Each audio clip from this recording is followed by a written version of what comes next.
keep getting "file is dangerous, so Chrome blocked it" error when trying to download a file on your computer?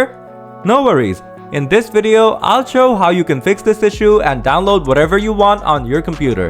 Let's start then. First of all, open the Chrome browser on your computer.